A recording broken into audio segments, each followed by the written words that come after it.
అందరికీ నమస్కారం. శ్రీనివాస్ చెప్పే కథలకు మీ అందరికీ స్వాగతం. ఇప్పుడు మనం వినబోయే కథ అప్రయోజకుని కోపం. రచన కొమ్మూరి వేణుగోపాలరావు గారు. ఈ కథ 1962లో ప్రచురితమైంది. మరి కథలోకి వెళ్దామా? శారద చెప్పిన మాట విని తెల్లబోయాడు కాంతారావు. అతనిలో అవమానం, పౌరుషం పెచ్చు పెరిగిపోయాయి. నాతో చెప్పకుండా ఇటువంటి పని ఎందుకు చేశావు? నేను ఎటువంటి మనిషినో తెలుసా? తినటానికి డబ్బు లేకపోతే పస్తైనా ఉంటాను, కానీ నీ పుట్టింటి వారి సొమ్ము తీసుకుంటాననుకున్నావా అని కోపంతో అరిచాడు. భర్త ఇలా అంటాడని శారద అనుకోలేదు. తను చేసిన పనికి సంతోషిస్తాడనుకుంది. ఆపద సమయంలో ఆదుకున్నందుకు అభినందిస్తాడేమో అనుకుంది తను చేసిన సహాయానికి. కానీ ఇదేమిటి, తను అనుకున్న దానికి విరుద్ధంగా జరుగుతోంది. నేను చేసిన పనికి మీకు ఇంత కోపం వస్తుందని తెలియదు. ఇంటాయన చాలా అల్లరి పెడుతూ ఉండటం చేత విధి లేక మా నాన్నకు రాసి ఈ డబ్బు తెప్పించాను అన్నది భయపడుతూ. అయినా కాంతారావు శాంతించలేదు. ఇంటి యజమాని తనను బాధే పెడుతున్నాడు. అద్దె చెల్లించమని నాన్న రభస చేస్తున్నాడు. అయినంత మాత్రాన తన అనుమతి తీసుకోకుండా వాళ్ళ నాన్నకు రాసి 200 రూపాయలు తెప్పిస్తుందా? మామగారి సాయంతో ఇబ్బంది గడుపుకున్నాడు అనే మాట వస్తే తనకెంత అవమానం. తన అవసరం సంగతి తనకు తెలియదా? ఆ విషయం భార్యకే పట్టిందా? ఇలా ఆలోచించుకుని కాంతారావు, ఇదిగో శారద, ఇటువంటి పనులు ఇంకెప్పుడు చేయకు. నా విషయం తెలుసుగా. ఈ డబ్బు ఎక్కడి నుంచి వచ్చిందో అక్కడికే చేరని, తెలిసిందా అన్నాడు శాంతంగానే, కోపాన్ని చంపుకొని. శారదకి ఇదేమీ సబబుగా కనిపించలేదు. జరిగిపోయిందేదో జరిగిపోయింది. తన తండ్రి డబ్బు పంపించాడు. అది ఇప్పుడు తిరగకొడితే ఏం బాగుంటుంది? వాళ్ళకు మాత్రం కోపం రాదు. అయినా అప్పుడే ఇబ్బంది ఎలా గడుస్తుంది? ఇంటి యజమాని రోజు వచ్చి బెదిరించి వెళ్తున్నాడు. అయినా అతను మాత్రం ఎన్నాళ్ళను ఊరుకుంటాడు. 5 నెలల అద్దె బకాయి పడ్డారు. రేపో మాపో ఇవ్వకపోతే ఇల్లు ఖాళీ చేస్తాడు. అప్పుడు ఇంట్లోని సామాను కూడా వదులుకొని పోవాల్సి వస్తుంది. నలుగురిలోనూ నవ్వుల పాలు. అందుకని శారద భర్త వంక చూసి, సరే అయిపోయింది, ఇది అయిపోయింది, వాళ్ళకి ఇది తిరిగి పంపిస్తే ఏమనుకుంటారు? నా మాట విని ఇంటాయనకి ఇచ్చేసిరండి అంది. ఈసారి కాంతారావు కోపం ఆపుకోలేకపోయాడు. అతని మొహం జేవురించింది. కళ్ళు ఎర్రబడ్డాయి. చేతుల్లో ఉన్న 2 పెద్ద నోట్లను భార్య మొహం మీదకి విసిరికొట్టి, నీ వ్యవహారం చాలా వరకు వచ్చింది. చేసిన తప్పును సరిదిద్దుకోవటం అటుంచి నాకు ఎదురు ఉపదేశం చేస్తున్నావా? ఇటువంటి పనులు ఇంకెప్పుడైనా చేసావంటే ఎముకలు విరగ్గొడతాను అని 4 మాటలు అని పెద్ద పెద్ద అంగలేసుకుంటూ బయటికి వెళ్ళిపోయాడు. వెనక నుంచి భార్య బ్రతిమలాడుతున్నా వినిపించుకోలేదు. భోజనం ముందు కూర్చోబోయిన అతను ఆ విషయం కూడా మర్చిపోయి వీధిలోకి వెళ్ళిపోయాడు. కాంతారావు వీధులన్నీ ఇష్టం వచ్చినట్టు తిరిగాడు. స్నేహితులు ఎవరో అక్కడక్కడ కనపడి పిలిచినా వినిపించుకోలేదు. అతని కోపం అలాంటిది. కోపం సమయంలో తనేమి చేస్తున్నాడో ఎక్కడికి పోతున్నాడో తెలియకుండా ప్రవర్తిస్తాడు. శారద తనని ఎందుకు అంత అవమానం చేసింది? తన స్వభావం తెలిసి కూడా ఆ విధంగా ప్రవర్తించిందంటే తన ఆసక్తిని వెల్లడి చేయటానికి కాకపోతే మరెందుకు అవుతుంది? అసలు ఆమెను 4 ఉతికితే బాగుండేది. అంత కోపంలో ఉండి కూడా ఎలా క్షమించగలిగాడు? తను భార్యకు కూడా లోకువైపోయాడు.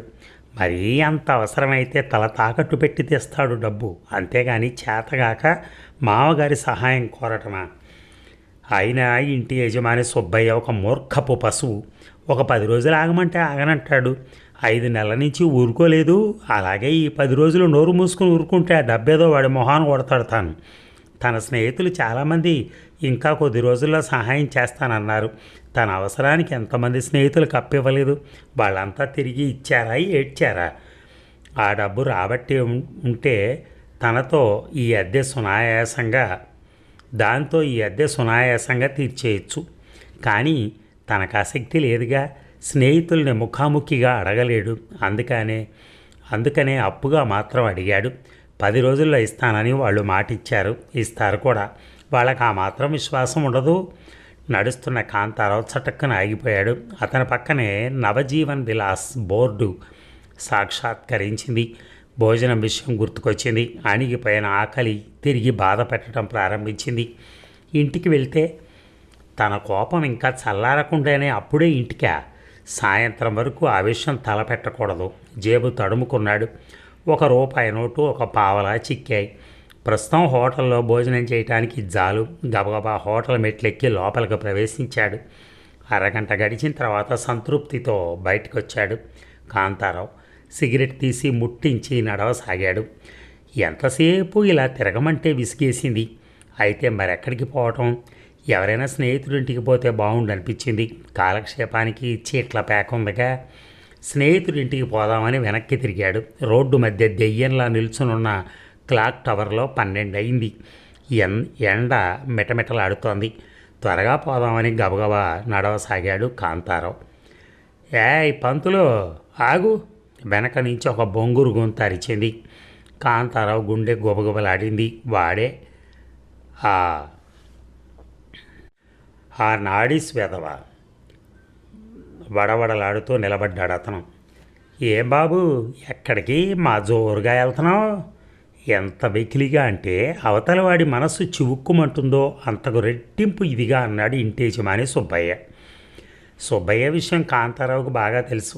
అతను అవమానం చేయదలుచుకుంటే రోడ్డు మీద నిలబెట్టి మాట్లాడతాడు, నలుగురు వినేలాగా. అయినా నిన్న రాత్రిగా బెదిరించి వెళ్ళింది. ఇప్పుడైనా ఎక్కడ కనిపిస్తే అక్కడ తనను అవమానం చేయటమే అన్నమాట. మాట్లాడకుండా నిలబడ్డావేమయ్యా? అద్దె ఎగేసి సిగరెట్ కాల్చుకుంటూ తిరుగుతున్నావే, సిగ్గులేదటయ్యా. మాటలు చాలా ఇదిగా రాణిస్తున్నాడు. ఏమంటానికి నిస్సహాయుడైపోయాడు కాంతారావు. రోడ్డు మీద ఎందుకండి గల్లంతు? 10 రోజుల్లో మీకు ఇవ్వవలసిందంతా ఇచ్చేస్తానన్నానుగా. సుబ్బయ్య స్వరం ఇప్పుడు సరైన స్థాయిని అందుకుంది. ఏం 10 రోజులయ్యా? 10 రోజులు ఎలా అంటున్నావు ఇంకా ఆ మాట నువ్వు? 5 నెలల అద్దె ఎగేసి ఏ మొహం పెట్టుకుని మాట్లాడుతున్నావయ్యా తిరిగి? పౌరుషం ఉన్నవాడైతే నా డబ్బు నాకు ఇచ్చేయి, లేకపోతే నేను ఏ మాట అన్నా కుక్కిన పేనులాగా పడుండు. చని మూర్ఖపు వెధవ నోటుకొచ్చినట్టు వదురుతున్నాడు. విచక్షణ జ్ఞానం లేకుండా. అయినా వాడిని ఇప్పుడు ఏమిటి చేయటం? అప్పటికే నలుగురు పోగయ్యారు. ఏమిటంటూ సుబ్బయ్య విసుక్కోకుండా అడిగిన వాళ్ళందరికీ సోదంతా ఏకరువు పెడుతున్నాడు. కాంతారావు తల ఎత్తలేకపోయాడు. సభాసదుల్లో గుసగుసలు ప్రారంభమయ్యాయి. ఎవరి అభిప్రాయాలు వారు అందజేసి తీర్పు చెప్తున్నారు. కాంతారావు ఇక అక్కడ ఉండలేకపోయాడు. పౌరుషం కొద్దీ ఇవాళ రేపట్లో మీ బాకీ తీర్చేస్తానులేండి అని చెప్పి గుంపును తప్పించుకుని బయటపడ్డాడు. అతను వెళ్ళిపోతుంటే వెనక నుంచి సుబ్బయ్య, సాయంత్రం వస్తా ఇంటికి, మర్యాదగా ఇచ్చేసేయి, లేకపోతే మెడబెట్టి గెట్టుతాను బయటికి అని వదరుతూనే ఉన్నాడు. కాంతారావు బయటపడి నడుస్తున్నా అతని మనస్సు బిక్క చచ్చిపోయింది. ఇంతకుముందే తను చచ్చి బ్రతికాడు. నలుగురిలోనూ ఘోరమైన అవమానం జరిగిపోయింది. తనకు తెలిసిన వాళ్ళు ఎవరైనా అందులో ఉంటే సిగ్గు. ఈ సుబ్బయ్య పీడ గట్టి సమస్య అయి కూర్చుంది. వీడిని ఎలాగో వదిలించుకోవటం. 175 రూపాయలు సాయంత్రంలోగా కావాలి తనకి. ఎలాగా? లేకపోతే అతను తప్పకుండా బయటికి గెంటుతాడు, సందేహం లేదు. మరి అయితే ఏమిటి చేయటం? శారద తండ్రికి రాసి 200 తెప్పించింది. అందుకోసం ఆమెను తను నానా మాటలు అన్నాడు. నిజానికి ఆలోచిస్తే ఆమె తప్పే ఉంది అందులో. అవసరానికి తెప్పించింది. కాంతారావు కోపం రాను దిగజారసాగింది. పోనీ అది తీసుకుని ఇబ్బంది గడుపుకుంటే అనుకున్నాడు. ఇందాక నిరాకరించి తిట్టి ఇప్పుడు తిరిగి ఆమె సహాయాన్ని అర్థించటమా? ఎంత సిగ్గుపడవలసిన విషయం. కానీ వేరే దారి లేదుగా. సాయంత్రానికి వాడు వచ్చి అముళ్ళ కూర్చుంటాడు. అది తప్పించుకోవాలంటే భార్యను సాయం కోరి తీరాల్సిందే. ఏం చేస్తాడు? అవసరం కోసం ఎటువంటి పనైనా చేయాలి, కాదంటే ముప్పు. కాంతారావు ఇంటి దారి పట్టి నడవసాగాడు మనసు మార్చుకుని. మరో 15 గంటకల్లా ఇల్లు చేరాడు. తలుపు కొట్టేటప్పటికి శారద వచ్చి తలుపు తీసింది. ఆమె స్థితి చాలా శోచనీయంగా ఉంది. మొహం కళావిహీనంగా ఉంది. జుట్టంతా రేగిపోయి జాలి పుట్టిస్తోంది. కాంతారావు తన క్రూరత్వానికి తనను తాను నిందించుకున్నాడు. లోపలికి పోయిన తర్వాత ఆమెను దగ్గరకు తీసుకుని, అనవసరంగా నేను కష్టపెట్టాను శారద, తప్పు క్షమించవు అని వేడుకున్నాడు. ఆమె అతని వంక చూసి, అలా అనకండి, నా మీద కోపం చేత భోజనమైనా చేయకుండా వెళ్ళిపోయారు. మీరు ఎప్పుడొస్తారో అని ఎదురు చూస్తూ కూర్చున్నాను అంది. కాంతారావు దానికి ఏం జవాబు చెప్పలేదు. 5 నిమిషాలు గడిచిన తర్వాత సానునయంగా, ఆ డబ్బు దాన్ని ఎక్కడుంచావు అని అడిగాడు. ఆమె అతని మొహంలోకి చూడకుండా మాటల్లోనే విరక్తి భావం సూచిస్తూ, పాడు డబ్బు పోనిద్దరూ, దానివల్లనే మీకు కోపం వచ్చింది. పక్కింటి అబ్బాయి చేత దాన్ని మా నాన్నకు తిరిగి పంపించేశాను అంది. చూసారా, చక్కగా ఇస్తానన్నప్పుడు వెధవ వేషాలు లేకుండా తీసుకున్నాడు అనుకోండి, ఏమైపోయేది? ఆ ఇంటి ఓనర్తో మాటలు తప్పేవి, చివరికి భార్యతో అనిపించుకునే బాధ తప్పేది. ఆ డబ్బులు తీసుకుని ఆయనకి ఇచ్చేస్తే అన్ని సెటిల్ అయిపోయాయి. అప్పుడేమో ఆవేశపడిపోయి నువ్వెందుకు తెచ్చావు అద్దె ఇద్దని బయటికి వెళ్ళాడు.